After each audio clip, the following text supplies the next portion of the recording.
10º dia num escritório de contabilidade. Esse vai ser o assunto do vídeo de hoje. No vídeo passado eu tratei sobre o 8º dia, mas eu não me dei conta que nas minhas anotações eu coloquei junto o 8º e o 9º dia, porque eram atividades seguidas. Então eu comecei as atividades, na verdade finalizei, os lançamentos do livro fiscal de saídas, que no total foram 739 lançamentos, no 8º e no 7º dia. E isto compôs a receita da empresa que eu estava fazendo o lançamento contábil, ou seja, 2020 e 2023, eram anos retroativos. E aprendi e iniciei os lançamentos ou como fazer a contabilidade da folha de pagamento. E isso aconteceu no 8º e no 9º dia, que no vídeo passado me pareceu apenas o 8º, mas não, foram 2 dias trabalhando com folha de pagamento, basicamente. Bom, então no vídeo de hoje, o 10º dia, que aconteceu no dia 2/5 de 2023. E hoje, data que eu estou gravando esse vídeo, é no dia 13 de março de 2024, ou seja, já tem quase um ano.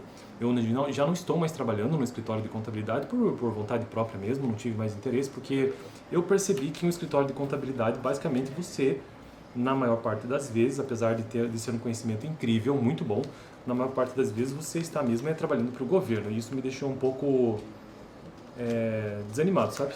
De você ter que apenas dedicar o seu tempo ali realizando a apuração de tributos, enfim, eu percebi que a tendência era essa, não que eu estivesse fazendo isso, mas eu percebi que a tendência era essa, eu observava a rotina do contador sênior ali, né, o dono do escritório. Então vamos lá, 10º dia de trabalho. Outra coisa que eu preciso relembrar ou lembrar aqui no vídeo.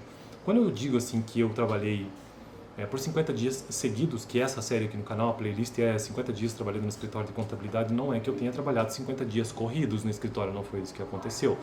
Eu trabalhava 2 vezes por semana num acordo que eu fiz com o contador, dono do escritório, apenas para que eu pudesse aprender, esse era o meu objetivo, não era para construir carreira nem nada disso. Apenas para adquirir experiência mesmo, com um pouco de prática contábil, um pouco fora da teoria. Então, não foram 50 dias corridos, sequenciais. Não, eu frequentava o escritório 2 vezes por semana, às vezes 1 vez por semana, mas na maior parte das vezes 2 vezes por semana, na terça e na sexta, às vezes na quarta e sexta, e apenas por meio período, então eu não ficava o dia todo. O que, em resumo, se você somar então ali em termos de dias trabalhados, se eu fiquei meio período num dia e meio período no outro, na verdade é um dia por semana. Mas eu conto cada dia deste que eu estive lá, mesmo que por meio período, como um dia. Então os meus 50 dias corridos foram desta forma. Vamos ao assunto do vídeo de hoje para que isso não se prolongue, né, por muito mais tempo. Eu já adianto que não teremos praticamente, quase não teremos anotações no dia de hoje, porque foi um dia em que eu apenas continuei fazendo os lançamentos que eu comecei no 8º dia e continuei no 9º sobre folha de pagamento, porque isso sim foi uma coisa que eu lembro que quando eu tive o primeiro contato me assustou bastante, porque foram muitos lançamentos de diversos modos. Claro que com o tempo eu fui pegando as manhas ali, aprendi como fazer e meio que você internaliza. Então as anotações que eu fiz foram essas daqui, ó, meia folha apenas, tá vendo? Isso porque nas anotações do 8º dia e do 9º dia já estavam lá discriminadas todas as rotinas que eu precisava fazer. Olha só, uma coisa que eu fiz nesse escritório enquanto estive por lá é sempre fazer essas anotações. Então, veja que na minha estrutura eu tenho aqui, ó, 10º dia, não sei se dá pra ver, eu acho que a luz do sol tá batendo.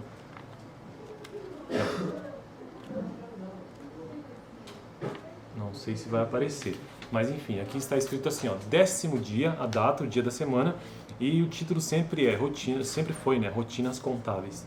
E eu sempre colocava em cima um texto, reduzindo um textinho, reduzindo o que eu fiz naquele dia, ou resumindo, né.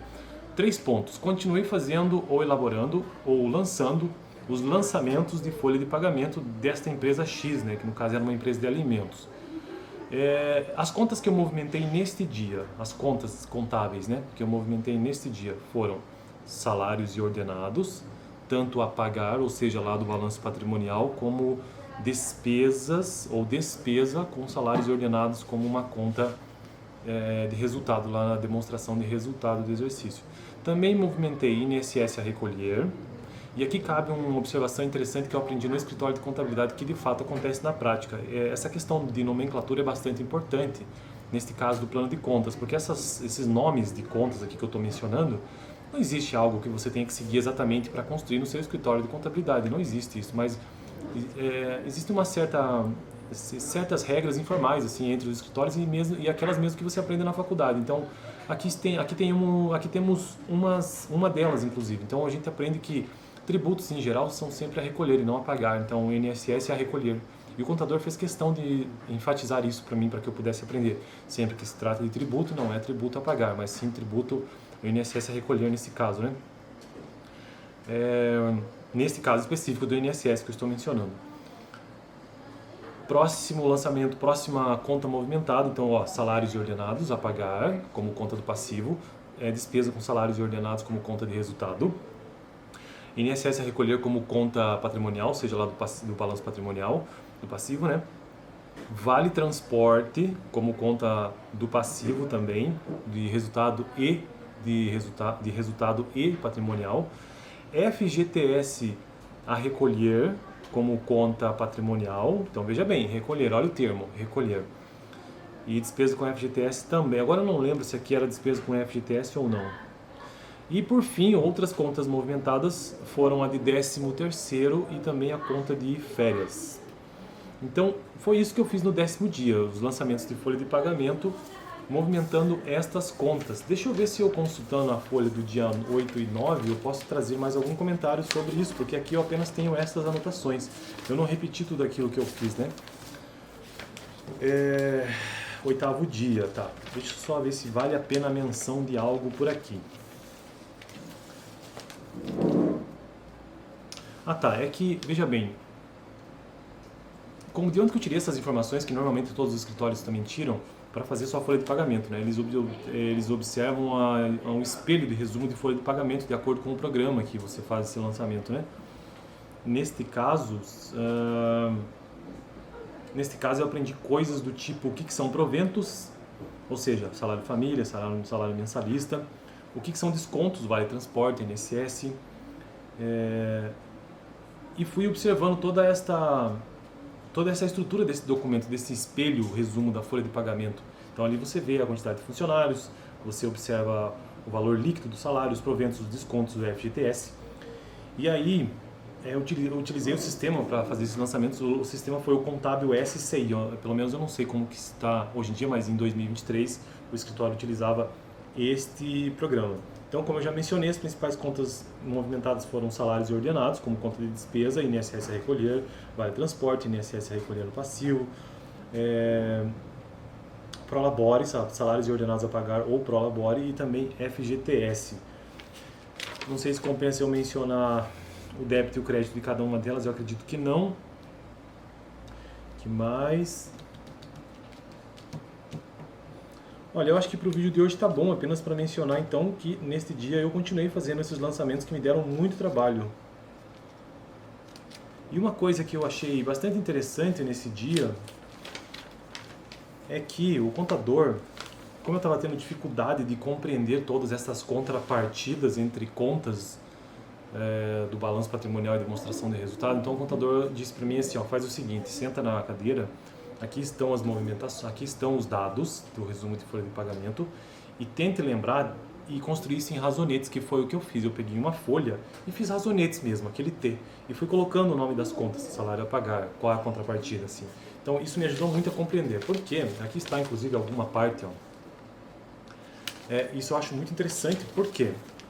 Porque a área que eu trabalhei nesses 50 dias foi a área de contabilidade mesmo, propriamente dita. Eu não trabalhei na área fiscal nem na área de folha de pagamento, eu estava trabalhando na área contábil, ou seja, realizar os lançamentos contábeis, que é, no fundo, o input principal no escritório de contabilidade. Quando chegam aquelas notas, aqueles documentos fiscais, tudo começa a partir de lançamentos contábeis. Então, ter essa noção para quem for trabalhar nessa área, para começar, é muito bom, porque você consegue compreender de fato todas as movimentações patrimoniais e de resultado, as movimentações como um todo de uma empresa, né, fazendo esses lançamentos, seja manualmente a princípio, depois via sistema, mas o fato é que é importante entender a mecânica por trás desses lançamentos. Eu fico por aqui. No próximo vídeo eu quero tratar sobre o 11º dia, e eu já adianto que ainda vou continuar tratando sobre folha de pagamento, porque isso, como eu já disse, me deu muito trabalho. Então eu continuei trabalhando em cima disso por alguns dias seguidos. Fico por aqui, valeu!